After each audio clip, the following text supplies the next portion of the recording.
This is achieved through business finance fundamentals, live and online courses, trainings, and workshops, and one-on-ones. Y'all please help me welcome Ashley Harris to the panel.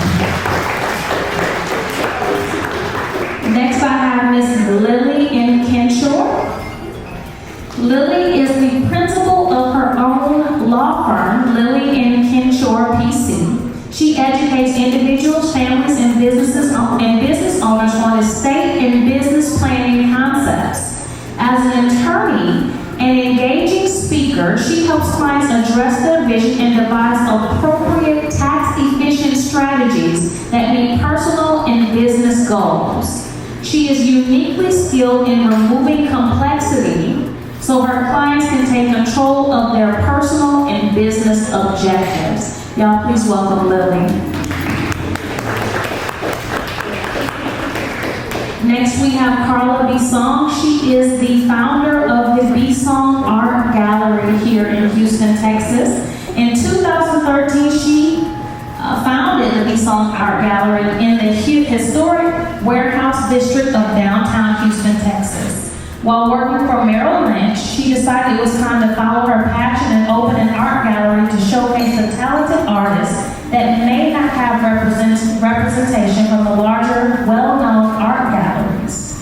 For years, she worked full-time in the financial industry and grew the art gallery until it was time to leave her corporate job and make Bisson Art Gallery what it has become today. Y'all please welcome Carla. And I am Winter Patterson. Many of you know me from the OWN Network Ready to Love series. I'm also a Master's of Business Administration. I have 15 years with Chase Bank as a branch manager and sales executive. From there, I went to work for the Small Business Administration as a consultant for 2 years. And now I am the founder and CEO of Winter Patterson Consulting. I offer strategic planning and marketing for all of my clients on a business and personal level. So if you need strategic planning, that is what I do. And so without further ado, we are going to get started in our program. And I'm not going to have everybody stand up, but I would like to see about 5 of you that are willing to just tell us who you are and what you do. We'd love to hear from you. And just a quick 30-second introduction. If you go too long, the DJ is going to play a song. And when you hear that song, just stop talking and just have a seat. All right. Can I have 5 people that are willing to share their business? Yes, sir. And speak loudly so we can hear you. Oh, there. Good morning. We can hear you. Oh, good morning, everybody. Good morning. I ask people to call me Bodo because I'm from Nigeria. I'm in a new environment and I'm starting all over again. I'm 52 years old. Coming to a new environment and starting all over again. But it's been so great. I've been having challenges, but I keep on telling myself I have to be okay. Because where I'm coming from, I was okay. But it's been lovely. And with the support of Bisson Art Gallery, it's been lovely. And I have a target in America to tell people about my work, to make people happy about my work. It's been lovely. And when I see people of my skin around me, they're like, I'm a pro. I love you. God bless you. Thank you. Okay. And okay, there we go. Can we get it? That's okay, I can speak loud. Perfect. Everybody can hear me? Yeah. Okay, my name is Adrienne Blanks. I'm the founder and CEO of Did Nail Paint. The website is getyournailsdid.com. I have a highly pigmented, eco-friendly nail color collection designed to complement the beautiful tone of your skin in 1 to 2 coats. I've been featured in Glamour, Cosmopolitan, Essence, and a couple other places. And you should also get some goodies in your gift bag from my business as well. So, nice to meet everyone. Do you have any to sell today? Because I'm going to get my nails done. All right. I'll stand here. Lindsay Livingston. You can call me LL. I'm a multimedia talent, host, educator, and I am the founder of Survive Her, a breast cancer awareness platform that I created based on my own personal breast cancer journey. I've worked for Channel 2 here in Houston, Fox Tulsa, New York 1 in New York City, and I'm happy to be back home to reconnect with you. Thank you. Okay, two more people. Okay, I saw a hand over here. I'm Lovemore Chirombo. I'm new to this startup for a year. I own a tech company, software development company. We have a few contracts with the US government. That's my day-to-day money generator. But I'm also a startup founder. I'm a co-founder of InnoCares, which is a telemedicine platform. We're getting a lot of traction, I guess, in the last year due to COVID. We're speaking to investors. We are focusing on the underserved community, especially Black women in our pregnancy. And another company that I'm a part of is called Musa Health. It's also another healthcare startup that utilizes the diaspora Africans to pay for health insurance for their families back home in Africa.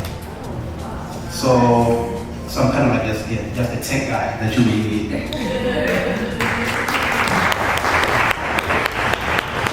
Okay, one more. Okay, two more. I saw your hand first, and then you, and then we'll be done.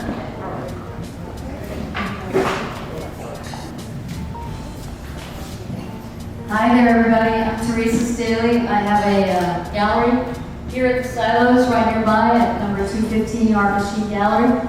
And I've been a working artist for over 25 years. I've worked alongside a lot with Carla Gasson and done a lot of business with Carla. So you can come out and see us anytime on a Saturday from 12 to 5.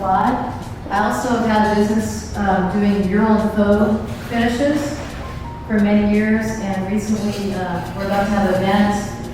So I've done a lot of work there at the Grand Tuscany Hotel, and we've done all kinds of beautiful murals and faux finishes. So we've got all kinds of beautiful art to share with you guys. So we'd love to meet you all and do some networking today.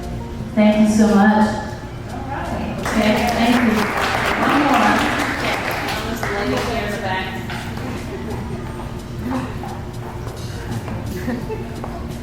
Hello, my name is Laura Whitfield. I'm a realtor with Keller Williams. I've been in business 15 years. If you all need any help with relocation services or renting or buying, I'm here to help. I'm a FAMU alum, Master of Business Administration, and Certified Negotiation Expert. So let me know if I can help.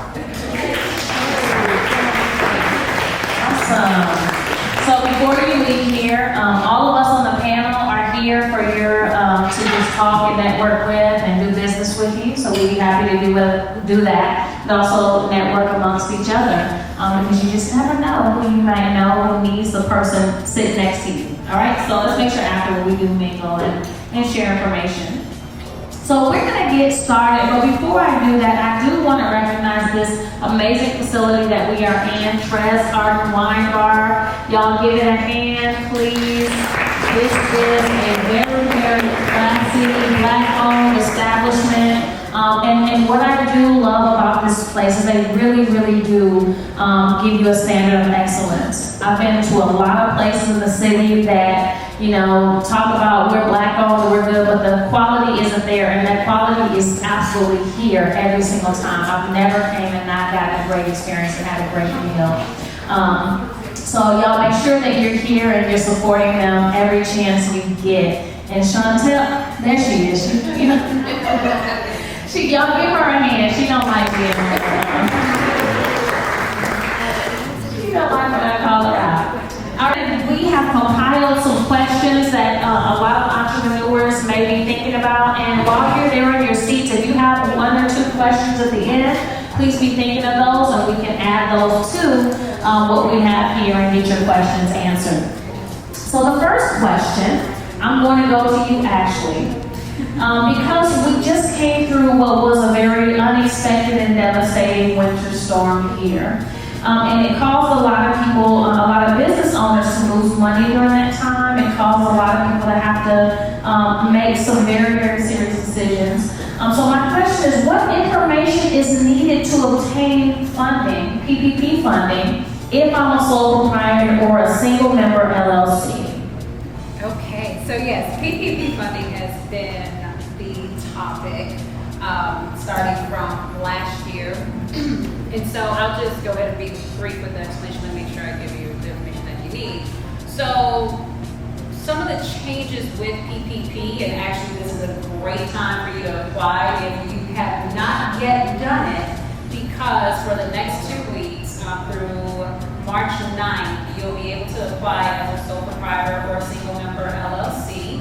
And what you have to show is basically a calculation of your Schedule C, okay? So again, if you're a sole proprietor or a single member LLC, you typically file a Form Schedule C on your tax return.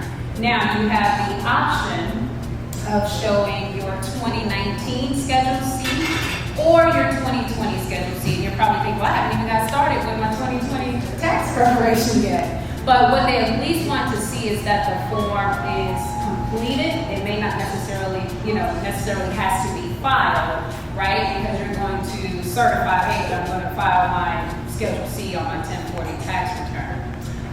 So that's for sole proprietors and single member LLCs. And what they're wanting to see with this round of PPP funding is they're looking at your gross revenues. So this is really helpful for a lot of business owners who tried to qualify last year because they were basing it on your net profits.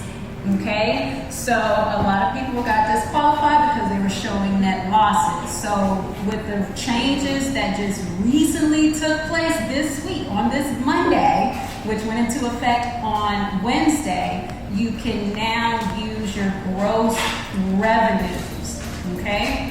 And so basically, like I said, you're gonna complete your Schedule C for single member LLCs and sole proprietors. And take your gross revenues, divide that by 12, and then multiply that by 2.5, okay? And that will be your PPP funding amount. Very good. All right.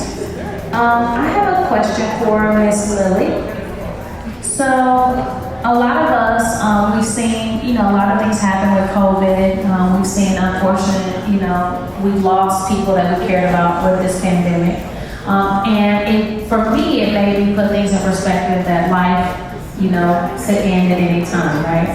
So my question is, what is the difference between a will and a trust, and do I need both?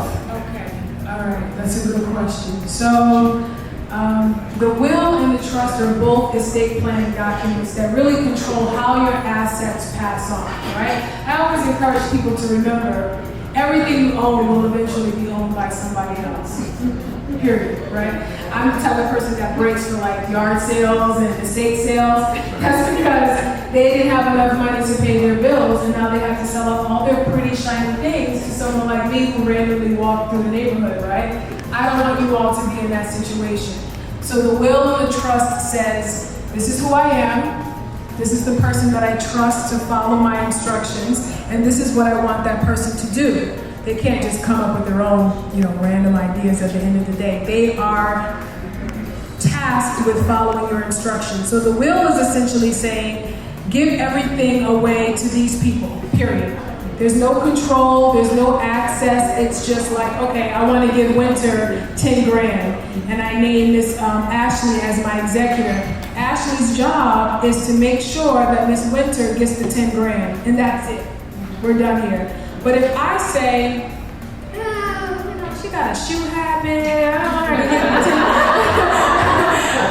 to get the $10,000 all at once. Can you pay her, $1,000 every year for 10 years? Then I need the trust. So if you have a vision of your long-term distributions, I want to hold on to this. I want to keep this in the family. I want you to use it, but you can't own it because maybe I'm concerned that you're not good with money, or maybe I'm not in love with your spouse and I think there might be a divorce. If I want to have that type of control, then I use a trust. if I'm okay with you just getting everything at once, then I use the will. Does that answer the question? Very good question. I mean, very good answer. And I think it's important for us to start thinking more long-term with our money. Because I think sometimes we kind of are short-sighted with what we have now and how we're going to spend. So very good. Next question. My parents, grandparents, aunts, and uncles are getting older, and I know I'll probably need to take care of them. How do I gain access to their assets?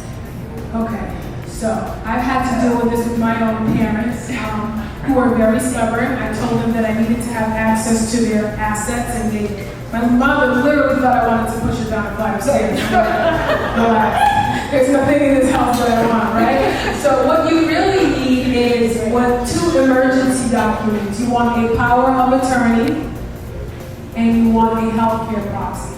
The power of attorney is basically saying, I'm naming you as my agent to step in and make decisions for me, financial decisions and legal decisions. So if I'm ever incapacitated and I can't make a decision, incapacitated could be anything from I'm just doing an elective surgery and you never know what happens to I have Alzheimer's and I have dementia, right? And a lot of us will be responsible for our aging parents, grandparents, aunts and uncles. So this is a form of estate planning. So a power of attorney is essentially you saying, I name someone as my agent to make these financial and legal decisions on my behalf. It's not automatic to your spouse. It's not automatic because you're a child. You need something legal on writing to give you that authority. And then the healthcare proxy allows you to do that for medical purposes. Remember HIPAA, you can't have access to someone's medical records, right? So HIPAA is, the healthcare proxy is essentially saying, I can come in and make decisions for Miss Ashley. I want to look at her records.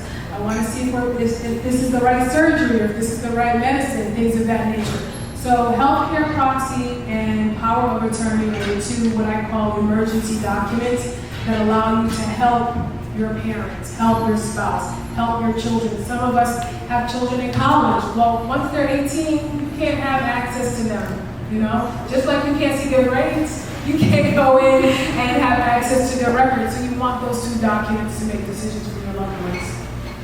Good. Carla, I have a question for you. How can art be a financial investment? Sure. And I receive this question all the time. I think there's two avenues you can go through with art. And one thing I will always say is invest in what you love.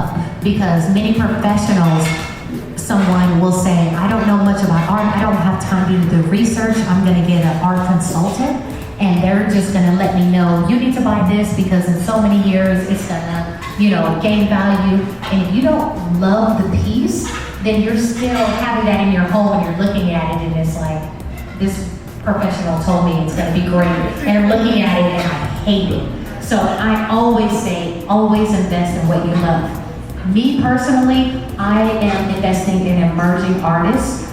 These are the artists that are in the generation. Contemporary art just means art created in our lifetime. So I want to tell you a brief story about a couple, Herbert and Dorothy Ballard. I may have mispronounced her name, but they're in New York. Married in 1965. He was a postal worker, she was a librarian. They decided to live on one income, and the other income we're going to invest in art. And they, in New York, decided, I am going to invest in who's creating art in our generation, who do we love, who do we like. We're not listening to what people are telling us. And between 1965, that they got married, between 1965 to 1995, they have acquired 2,000 pieces of art. Now, mind you, a modest couple, postal worker and librarian. 2,000 works of art that is equivalent to when they first met the artist, didn't have a name. Over 30 years, those 2,000 works of art, some of those artists now are selling for $1 million, $2 million, gave over their collection of art to the National Art Gallery in Washington, and now get pretty much a pension because their art is on display. They receive a small stipend. They never sold any art they collected because it wasn't about the money. They don't even discuss money. I think 60 Minutes, It's on YouTube. If you Google 60 Minutes, Herbert and Dorothy Villard, their 10-minute video, they will say, we just love the artists. They were our generation, 1965 to 1995. It is now on collection that the museums are paying them pretty much a monthly stipend. How much? They did not disclose that information. They felt like it was very aloof, not cool to talk about the money. But yes. When people won't tell you the amount, it's usually about. Modest couple. They are in the same 2-bedroom Manhattan apartment they've lived in for 30 years. They're still in the apartment. They literally had $1 million pieces underneath their bed because they're just like, we just love art. We just love art and collect. And that is the philosophy I've taken. So I want to say that's one avenue of passion art. I will call them passion collectors.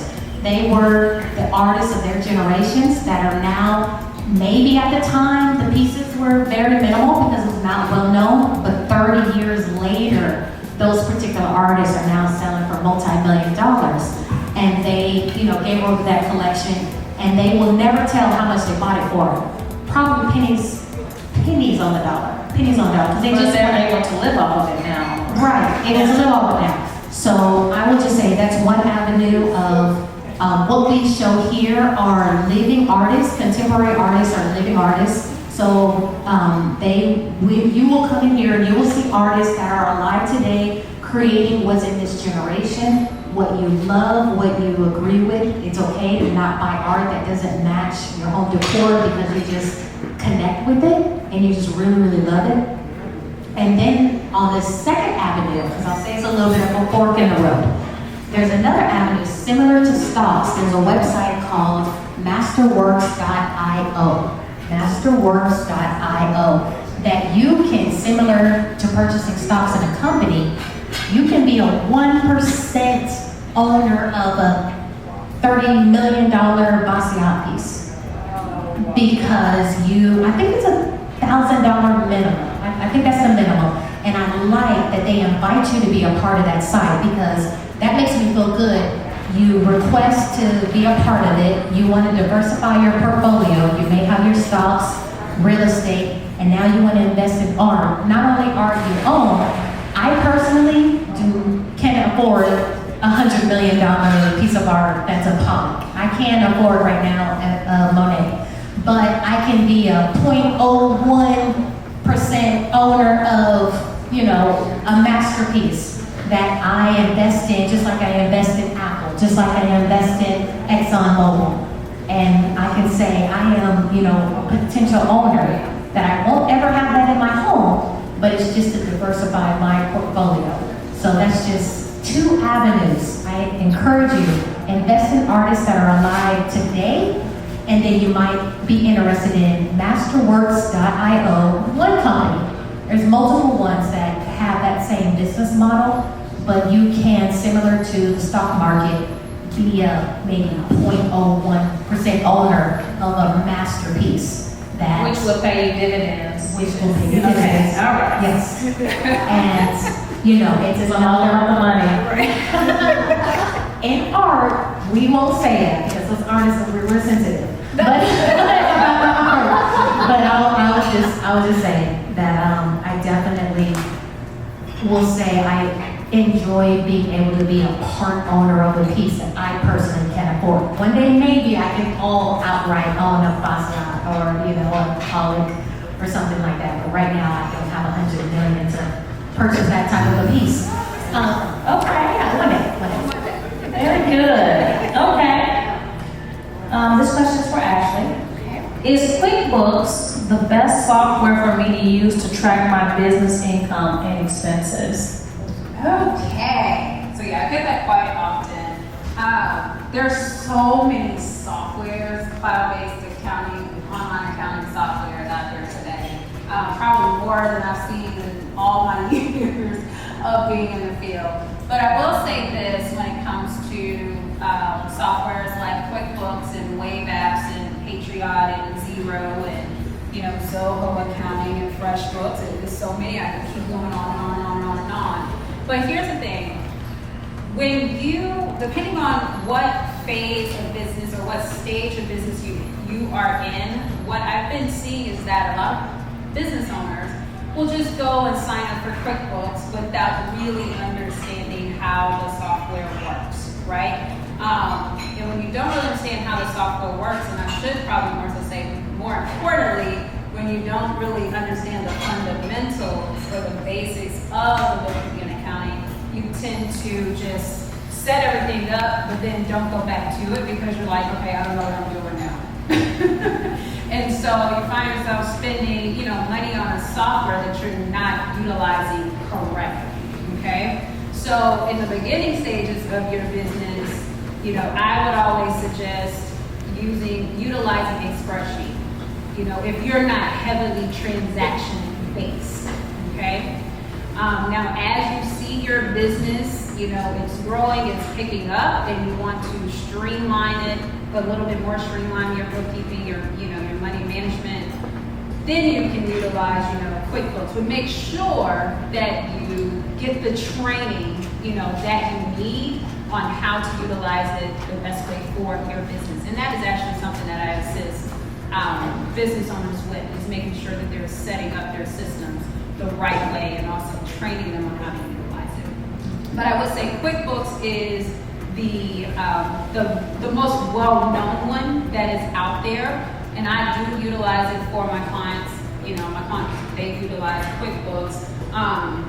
It can be a little bit robust from depending on which level of QuickBooks that you go with, but I really wouldn't say that it's like the absolute best. I just think it's more well-known, okay?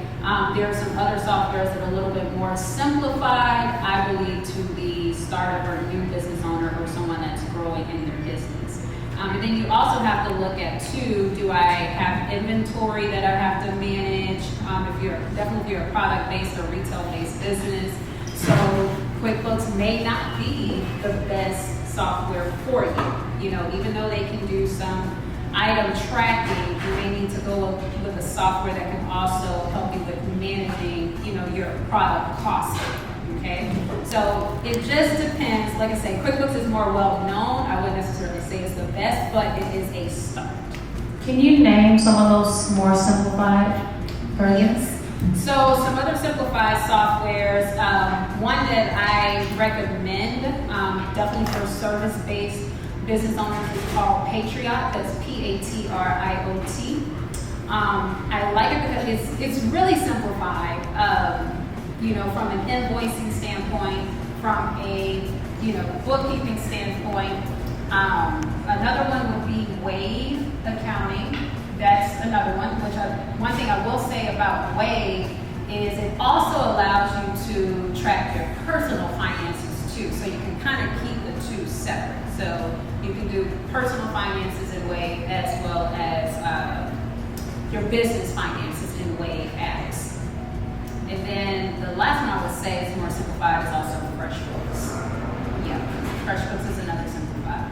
But for the two that I recommend, like I say, if it's a new business owner that's starting out, needs something simplified and may not want to really do the spreadsheet thing, I would say either go with Patriot or Wave Accounting. Wave is actually free, so there's no cost, with Wave apps. So yeah. And I don't have children. Do I need a will? If you are married, Oh, sorry. If I'm not married. you're not married and you don't have children, you need a will. If I'm not married yet and I don't have children. Well, it depends. That's the perfect lawyer answer. It always depends. It depends. If you have assets, meaning you have a home, you have a business, then I do believe that you should have a will. But if you don't, remember the hierarchy. Your assets are going to pass in one of three ways. The first one is law.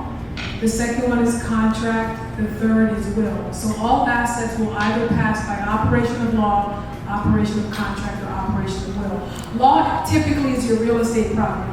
The way that it's titled jointly with rights of survivorship, tenants in common, that's a legal designation, and so that property will know where to go automatically. So that's good to go. Contracts is anything that has a beneficiary on it. your retirement accounts, your life insurance, your checking accounts. Those all pass by contract if you name a beneficiary. The will kind of catches everything else that doesn't know where to go. So if you can figure out a way to have everything passed by operation of law and by contract, then technically you don't need a will, but that means you have to be very diligent as to what you have and what you don't have, and most people don't comb through their assets in that way. So I still recommend the will just as a safety net, but again, if you can figure out how to pass everything by operation of law and by operation of contract, then you should be good to go. And can I say really quickly about your QuickBooks comment? Thank you so much for saying that, because my accountant told me to get QuickBooks, and within 48 hours, I was like, nope. I don't understand what's happening right now. I don't know why I'm paying this. And he never offered to walk me through it. So now that I know you're here, he's going to be upset that we met, because I'm about to call you and switch over to you, because I have no idea what I'm doing with QuickBooks. And I find that to be very common. I've had clients who come to me from other accountants and CPAs because they just did not know, or they just were not shown the right way to utilize the software, not just utilize the software, but just the whole business money management in itself, the whole framework, how it works, what needs to be done, when it needs to be done, and how it needs to be done. So, Okay, I have a question for you, Ashley. Why is it that I'm generating revenue and making a profit, but my bank shows different? Has anybody ever felt that? It's not just me, right? Okay. Working, you clocking in All every day, and I right, so got while no we're money. generating, we're making money, business is generating revenue, you're bringing sales in, and you see that you have some profits, but that bank account is saying otherwise. Well, it's something known, what I like to call the issue of timing, in which most people don't talk about because everyone focuses on the profits, but no one's focused on cash flow. Cash flow is the lifeline of a business, and essentially that's the part of business that most business owners kind of fail on keeping up with or maintaining. And so I'm trying to break this down in easy way without being technical. So when you're generating revenue, that's basically meaning you're making a sale in your business, right? And depending on the services that you're offering in your business, you may secure a contract, and that contract is a $10,000 contract for you to work with a client, maybe on some management consulting, right, or strategic planning. But guess what? Even though you secured the $10,000 contract, they ask you for a payment plan, okay? And you're like, okay, I agree to your payment plan, we'll split it up into 2 payments. So you pay me $5,000 at the signing of the contract, and then you pay me another $5,000, in the next 30 days. So while you made that sale, right, of $10,000, you've only collected $5,000, okay? Now, that has nothing to do with your profits. So your profits can continue to be on the rise because you're generating these sales, but your cash flow collection is not in alignment with the sales that you are generating, okay? So cash flow is essentially the name of the game. And you want to be managing your cash flow that is simple, money's in, less money's out. Money's in, minus the money's out. And I always say to look at your cash flow on a weekly basis and a monthly basis. So at the beginning of each week, usually like Monday mornings, you want to make sure that you verify what went on last week, right? All your monies that flowed into the business, so whether it's from sales, whether it's from customer payments, less any business expenses that you had to pay out, right? So this could be, if you have an office building, you pay for lease, your office rent, you had your business cell phone bill, maybe you had a contractor that was helping you, just other business expenses that may have come out that week, so you can always know where you stand at cash flow wise at the end of the week. And then that rolls that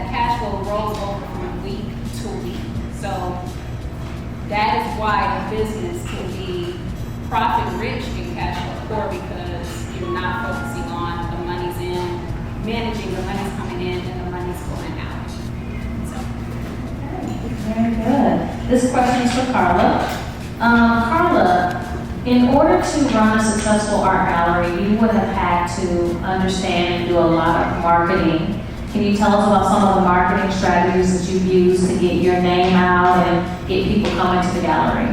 Sure. So since we're not located in a mall or shopping center that would have high foot traffic, we make sure to have a lot of events. And pre-COVID, we just made sure to invite the community. I partnered with and making sure to use the gallery and say, if you want to have a private event, have it at the gallery. So workshops, people that would have book signings would have their event at the gallery, and people would come in and look and see, oh wow, I didn't know this was here. We're located in the historic warehouse district area. Many people don't know.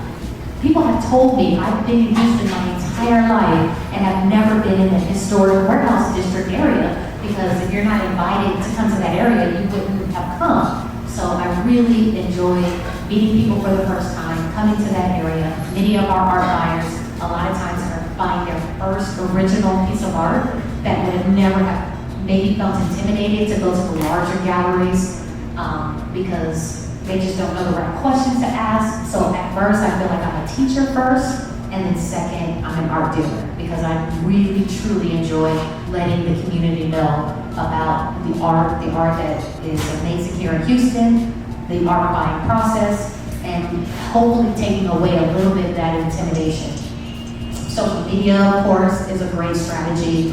I am not afraid to say what I don't know, so I always feel that you should communicate with a consultant, someone who knows more than what you know. I love to be surrounded by people that are smarter than myself. So Brunch is a great friend of mine, but I also utilize her business consultations to come in. Let's go through the books. Let's look at what I'm doing. And I love her enough. I've shared this story. She don't mind if I tell you. But she will say, like, no, Carlos, you could be doing this or you could be doing that. And my feelings don't get hurt, because I feel like you're helping me with my gallery, and she lives me enough to tell me the truth if I'm on the right track or I could be doing something different. So I've always appreciated Windsor to meet with her, and for that one moment, put our friendship to the side, and you are my business consultant to look at outside looking in, seeing things that I don't see, because as our businesses are our babies, we kind of have a little bit of emotion to it, even though they say business is not emotional. It's my baby. That's my third baby. I have 2 children, but my gallery is my 3rd child. So, I always appreciated any information that's given to me by outside looking in. And then any other strategies is doing some research and learning from those that have come before me, that I can learn and look and see what have been done, reading a lot of books. I will say art dealing is a little bit secretive, and I'm not quite sure why. Those that are doing amazingly well, they don't necessarily tell you how they're doing it. And I just have, within the 7 years I've been a gallerist and an art gallery owner, it's just trial and error. Attempting something and saying, that went well, I'm gonna do that again. Attempting something else, that did not go so well, we will never do that again. And that's it. Well, I think what Carla does well is she understands events, and she has events in her gallery, and while she's having events, the art is on display. She also understands making very strategic partnerships, like the partnership with Tress Art and Wine Bar. Everything that you see here is curated by Carla. She is coming in and saying, okay, this is the artist I'm going to showcase this week, and people come in and buy the art off of the wall. So just, I kind of wanted to put that out there for business owners. Your marketing is so important. You have to be willing to, talk to people, make some strategic partnerships, and get out of your own way. Do some events, do some brand openings, do some, things like this, panels, things like that will get your people, your potential audience in front of you, so that you can potentially sell to them. So, thank you. All right. What are the basic estate documents I should have? And should I be thinking about this if I'm in my 30s or 40s? I mean, I know, you went to the wrong basic documents. Good thing we've already discussed them, so I think everyone should have a will, power of attorney, and a healthcare proxy. There's a whole suite of documents to help you get your stuff in order, but I don't think it's necessary to get into that if you're not in that space yet. But everyone should benefit from a will, a healthcare proxy, and a power of attorney. Should you be doing it in your 30s and 40s? Again, it depends. Like, you have a whole business. Yes. Where is your will? I'm gonna call you. You have business. You have, if you have children, you should have a will. If you have a business, you should have a will. If you have real estate property, you should have a will. Anything that you're like, okay, I have some type of emotional attachment to this thing and I want to make sure that it goes on to someone else. It doesn't matter who that someone is. It could be your spouse, it could be your best friend, it could be your alma mater, right? You want a scholarship in your name. If you have a vision of the things that you have and you want it to be taken care of and not just kind of like thrown out on the front lawn to a yard sale, then I would say that you would do well, even if you're in your 30s and 40s, yes. And you have a good question because unfortunately, at least in Western society, we conflate estate planning with estate tax planning. And estate tax planning really is for the wealthy, right? So you used to see the movies where everyone gathers around and watches grandpa on the video. And, ooh, what am I gonna get? Am I gonna get the horse? Am I gonna get the beach house, right? So it creates this illusion that estate planning is only for the wealthy. But it's unfortunate that we tell it like that because a lot of people lose their houses just because they didn't plan properly. They can't adequately care for their parents because they didn't plan properly. So don't think that estate planning is just estate tax planning. Yes, that is for the wealthy. And right now, wealthy is, 22 million. That's how the federal government defines wealthy. But estate planning is for everyone. Don't get caught up in the value of your assets. Just focus on what you want to happen to your assets. Yeah. Could I piggyback on just a brief story? So next to my gallery is in an area that's partly commercial, partly residential, and I had a neighbor who was never married, no children, lived in the loft next to my gallery for 16 years, elderly, 8 years old, passed away, and it was heartbreaking that when he passed away, the landlord of the whole building that we're in literally just put a note out to all the tenants, hey, this person, is no longer here. Put his things out on the patio and just said, if you want to pick whatever you want to pick, come pick it up and it's going to be trashed. So I just wanted to share that story because, that is something that can literally happen. That was heartbreaking, that he was such an amazing individual, PhD, talked to everybody, loved everybody, passed away in his 80s, did not have family, did not have children, did not have a wife, didn't have a will, didn't have anything planning, and the landlord of our building, she's not the greatest, but she ain't here, so I'm gonna talk about her. But just did that. So if you don't hear anything else, don't let that be you, because I wasn't even that close to him, but as my neighbor, that broke my heart. all right, so I think we've had some really, really good discussion. I do want to have all of our panelists just to give one piece of advice that you would give to an entrepreneur right now, something that they need to know that you could help them with. And after that, we'll have about 3 questions from the audience. So audience members, if you have a question that you want to ask a panel member, be thinking of that. But whoever wants to go first, just a piece of advice for for any of our new entrepreneurs, upcoming entrepreneurs, people who are thinking about starting a business, all of that good stuff. Okay. So my piece of advice would be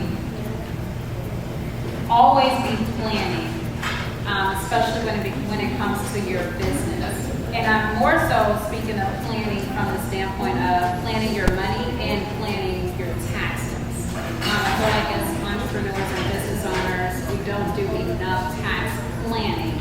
And I think it's a lot of times because we don't understand how tax planning works. And a lot of times you think that you may have to be making, a great amount of money to do tax planning, but at the end of the day, it's all about keeping more money in your pockets versus letting the money just go out the door. So just words of advice. Definitely incorporate tax planning into your business, whether in the beginning stages, whether you're in the growing stages, or even as an established business owner. Because to be honest with you, the tax code is definitely made for business owners and investors. Okay, so you want to be able to incorporate tax planning into your business so that you can keep more of the money that we make. Thank you, that was great. I think the allure of being an entrepreneur is you can do what you want, you're a bad vision, but set a schedule for yourself. You need to be organized. When you're working at a corporate job, you had a certain time you were in and a certain time you were out. Do the same thing with your own business. It's okay if you say, I only want to work on Wednesdays, or make that a hell of a productive Wednesday.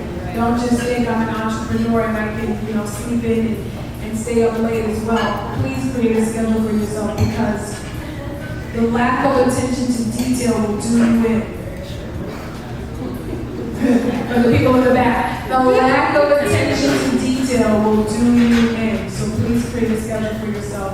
And then the second thing I would say is get with a business attorney, someone who can make sure that your business is set up correctly. It's an LLC or it's an S Corp or it's a C Corp. Make sure you have operating agreements. If you are creating your business with someone, I don't care if that is your spouse or your best friend, have it in writing. Very important. Yes. Amazing advice. I would also say, to piggyback, surround yourself with amazing people. Surround yourself with amazing people. The gallery during Harvey flooded, and I have an amazing spouse that just said, this is your dream, you're not going to give up. Because I looked at my security cameras, and I saw a swimming pool in my gallery, and I threw my hands up and said, I'm laying on the bed, I'm done.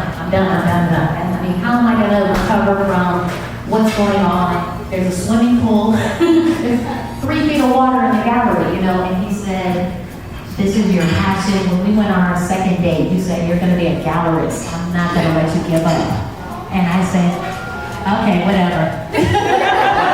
And then after I got over my depression, I said, okay, we're gonna rebuild. We're gonna be fine. I'm being overly dramatic.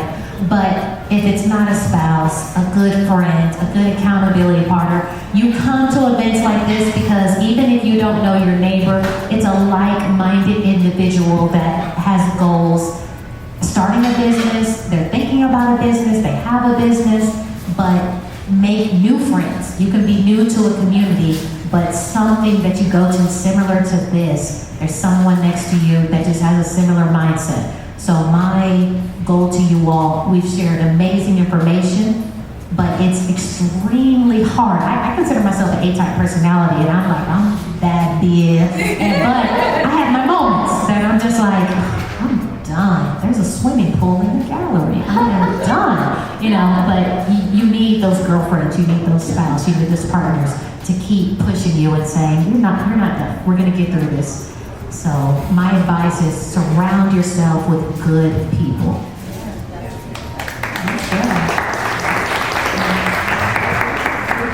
Of advice as business owners, you really need to learn and master social media. I meet a lot of business owners who are like, I just don't have time to post. You don't have time not to post. Like every day, you need to be visible. You need to be putting yourself out there. You need to showcase pictures of your business, pictures of people enjoying your business, pictures of what you're selling, quotes that inspire people to follow you so that they can eventually become customers. Like all of those things are very, very important in marketing your business. So you should become a master and student of social media. It is the best free advertisement that we have right here.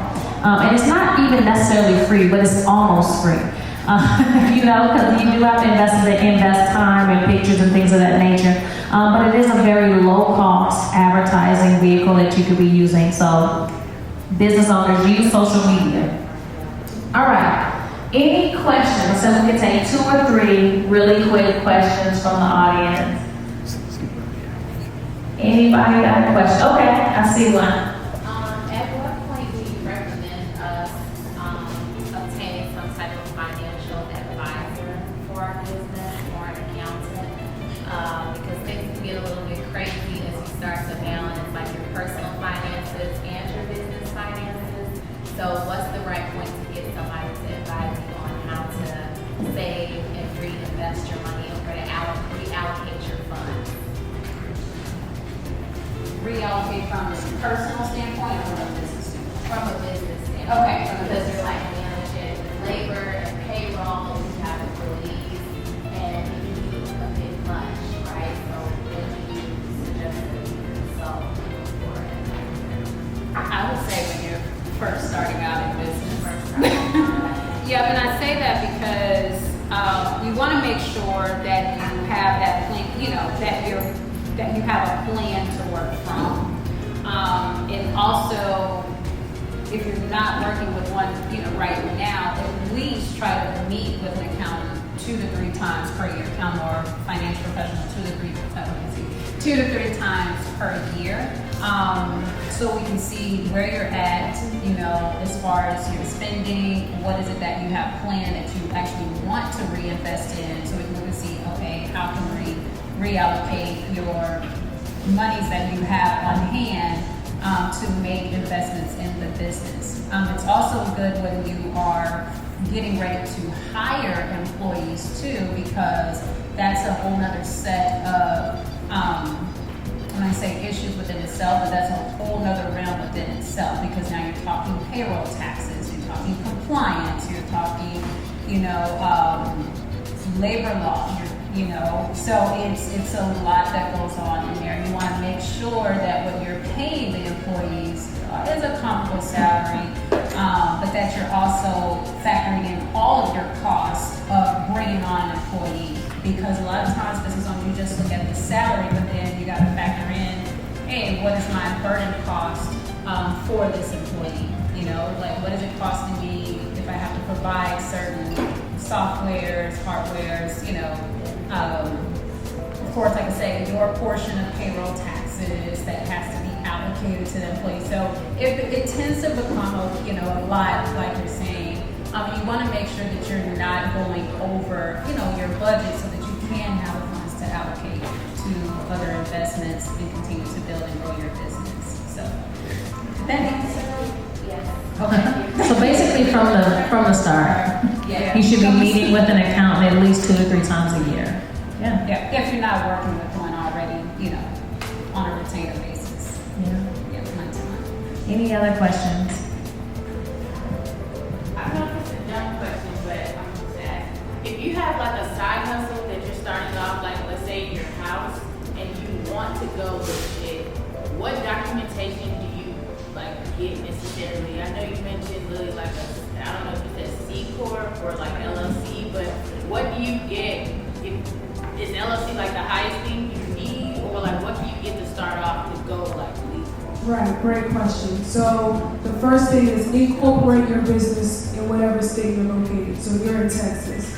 So most companies, small companies, are going to be set up as an LLC and taxed as an S corporation. The whole tax as an S corporation is half your job. Your job is to just set it up as an LLC. So your department of corporations in your state will have the form that you would need to complete and the fees that you would need to pay. So set it up. Secondly, get an accountant. Thirdly, set up an account in the name of your business. Don't have things funneled through your private accounts, right? And then to Ms. Winter's point, set up your social media page so people know that you're out there. That's just the basic, and then you can add layers depending upon how big this thing and how quickly it's growing. But incorporate it in your state, get an accountant, and set up your own business account, and then have a page where people can find you. I would say those are the top 4 things to start your business. And that was a very good question. A lot of people asked that question, so Yes. it wasn't stupid at all. No, very good question. Okay, we'll take one more. I think. Well, I wanted to ask and also add on to that question. think the main thing is just go ahead and start. That's the best thing to get started. Yeah, you do need to register your company and stuff, but if you're not making any money and you haven't defined exactly what your business is, you don't know what your market is, I think you should just go ahead and just get in there and then go ahead and get started, because I think, and again, I don't want to be, I don't want to discourage people, but business is very hard, right? And a lot of businesses fail more than succeed, right? I thought you said you're not trying to bring us down. What was that? No, it's coming up. It's coming up. Because we've defined that business is hard, I think the best thing is to just get started. You may not be making money for the first year or two. Actually, most companies, the first 5 years, you don't see any profits. So just go ahead and get started. Don't overthink registering a company and stuff like that. It costs $20. It's very easy to do nowadays. But do your market research. Try to define what the business is and try to have an idea of like, okay, my first customer is going to come from here. And I think once you have enough research, it'll be more flawless to jump into your accounting, your strategies and stuff like that. So I just wanted to discourage and also encourage.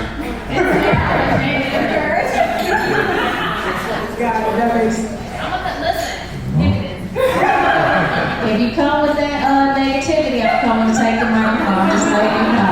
But no, I know what you're doing. I appreciate it. That's great. I have one question. If you wanted to not really run a business, but you wanted to... Oh, good afternoon. I had a question. If you wanted to become like a accredited investor and not really run a business, but create an LLC with multiple people and companies and create like business credits, so you just invest instead of running your own business. Are you familiar with that? Like people pooling their money into one LLC to become an accredited investor? So that's a great question. That's really okay, so the question was, you don't want to necessarily run your own business. You want to be an accredited investor where you get to invest in other person's businesses. So how do you set that up? You're going to need a business attorney who's going to be able to create a memorandum of understanding for you between you and all of these different entities that you want to get in with. So you have to have these different contracts that say, I'm a 10% stakeholder and I expect 10% of the profits and I expect to be bought out and things of that nature. You will need a memorandum of understanding and your own LLC that has the memorandum of understanding with these different entities. So that's a great question. Yes, ma'am. Okay, so when you get an LLC, at what point I guess, profit do you have to pay taxes? Because I know a lot of people, like, they're afraid, okay, I don't know how much I'm going to make. Will I be taxed? Or what point will you be taxed? And, how does that go, I guess? So, with an LLC is also known as what we call a disregarded entity, right? Disregarded and a pass-through entity, just meaning your net profits pass through to your personal tax return. As it relates to being taxed on those profits, you're going to be taxed on any profits that you make, right? That's the bottom line. So you make $10,000 in profit, after netting all your business expenses against your revenues or your sales, $10,000, that's what you're going to be taxed on, okay? Now, for an LLC, you're not only paying your federal income tax rate on your personal income tax rate on that $10,000 net profit, you're also having to pay what we call self-employment tax. And that is 15.3% of that net profit amount. So on $10,000, you're looking at $1,530, right? And so that is just going to flow through to your personal tax return, okay? And that's when, tax planning kind of comes into play because as your profits are increasing, you're generating more and more profit. gonna come a point in time you're gonna look and say, hey, is it more advantageous for me to continue to be just a regular LLC or to be taxed as an S corp or have my LLC taxed as an S corp or a C corporation? But with an LLC, you're gonna pay taxes on those profits, right? Because those taxes, they just flow through to your personal 1040 taxes. So basically, you just need an accountant. I think that's pretty much something. We can take one more question and then any other questions? Very, very good questions. Okay, so what I need you guys to do, we've come to the fun part. I need you to pull out your phones and I need you to take a selfie with the person next to you or take it of yourself. And we need you to tag the Trez Art and Wine Bar because people need to know about this amazing place. So pull out your phones, everyone take a selfie, tag them and hashtag them, Trez Art and Wine Bar.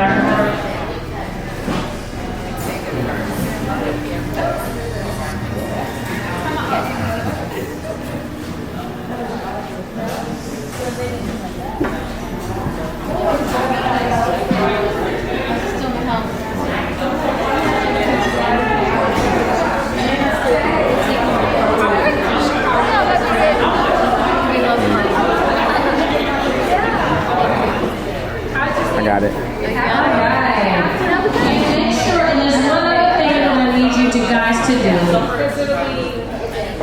So take your selfies.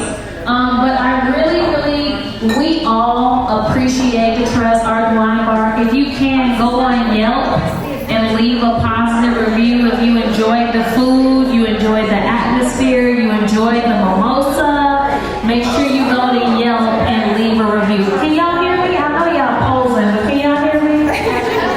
Can you just wave your hand if you heard that last part? Okay.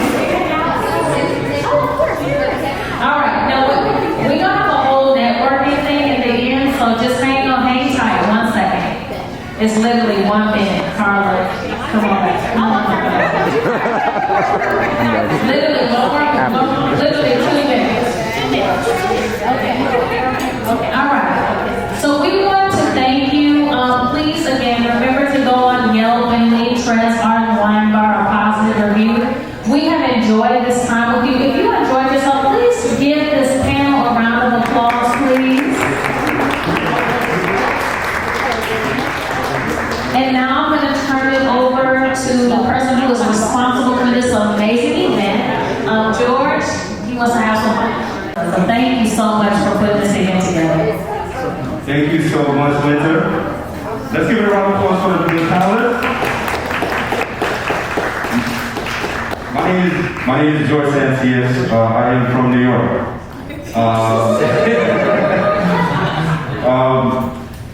5 years ago, I started a discussion with the National Black MBA Metro New York chapter to collaborate with other organizations to do a mixture where we bring brown and black people together to talk about business, to talk about opportunities, to network, build relationships. I would have never imagined that it would have morphed into art, morphed into fashion, morphed into a national mixer. Ladies and gentlemen, welcome to the UPMIXER. Thank you so much for coming. We have a great lineup for this evening. There's an after party. I just want to let you guys know that. I brought a DJ from New York, DJ Spider. Where's my Caribbean people at? Anybody from the Caribbean? All right. So first of all and foremost, let's thank Miss Jackie from Trez Art and Wine Bar. Hey Jackie, let's give her a round of applause. Thank you, Jackie. Sorry. Same difference. Sorry about that. Carla. Let's say Carla. Thank you so much, Carla. I met Carla when I first came here, and we just had an amazing energy. And I said, Carla, I do this thing called a mixer. I know you're in art. I want to do something in Houston, and Carla jumped right behind it and put this together. This is the power of networking, all right? this is right here, the power of networking. Next, I want to thank Winter for hosting this for us. Thank you so much. Next, I want to thank Ashley for being a panelist. Thank you. Next, I want to thank my good friend Lily from New York. She came down. Thank you. Ladies and gentlemen, this has been a beautiful day. Thank you for your support. This has been an amazing panel. We have some gift bags for the first 20 people. So before you leave, make sure you grab a gift bag. And as a token to my appreciation, ladies, for being a panelist, I want to give you an official UPMIXER shirt. This is the true representation of Black excellence. All right. I got your sizes in the back. You know, this is just for show right here, right? I got your sizes. What's it look like? I don't know. It fit me. And here's your gift bag, ladies. Thank you. All right. So we have some tunes coming up, and we're gonna wrap it up with some networking. And thank Cleo. Miss Cleo right here, she is our I guess, our creative director. She's filming the documentary on this whole experience. Oh, wow. So she's an up-and-coming director. You'll hear much about her soon. Anyway, ladies and gentlemen, we have a hard stop around 4. There's another event coming up, so make sure you get there. You change people's cards, and then we gotta slowly make our way out. Listen, I hope you all attend today's event. We have a great fashion experience that we created just for you. Where is it? It's going to be at 5 Central. All right, if you don't have tickets, let me know. We can make something happen. So you know we sold out, but we could maybe squeeze you in. What time is this? It starts at 8 o'clock. Thank you so much. Again, my name is George Sanchez. Welcome to the UPMIXER. Have a great day.